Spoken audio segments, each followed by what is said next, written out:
ในป่าเงียบแห่งนี้มีเด็กสาวคนหนึ่งอาศัยอยู่เพียงลำพัง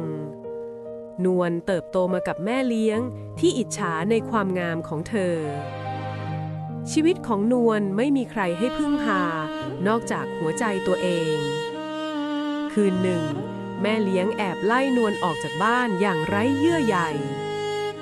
นวลหลงป่าเพียงลำพังท่ามกลางความมืดและความกลัว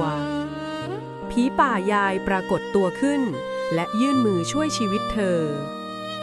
ผีป่ายายหาที่พักพิงให้นวลซ่อนเธอจากอันตราย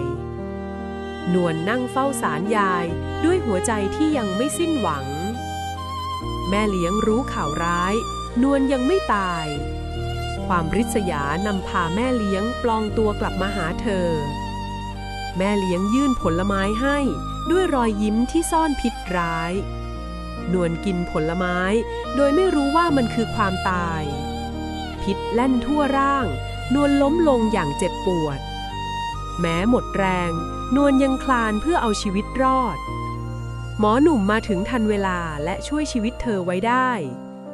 พ่อรู้ความจริงเรื่องที่แม่เลี้ยงทำกับลูกความยุติธรรมเกิดขึ้นพ่อไล่แม่เลี้ยงออกจากบ้านน้ำตาแม่เลี้ยงไหลเมื่อทุกอย่างสายเกินไปหมออุ้มนวลกลับบ้านด้วยความห่วงใยอาการนวลดีขึ้นบทสนทนาอบอุ่นเริ่มต้นขึ้นหมอเอ่ยกับพ่อเบาๆผมขอมาเยี่ยมนวลบ่อยๆได้ไหมครับนวลและหมอยิ้มให้กันอย่างมีความสุขคนที่ทำร้ายเราอาจมีอำนาจวันนี้แต่ความดีจะพาเราไปไกลกว่า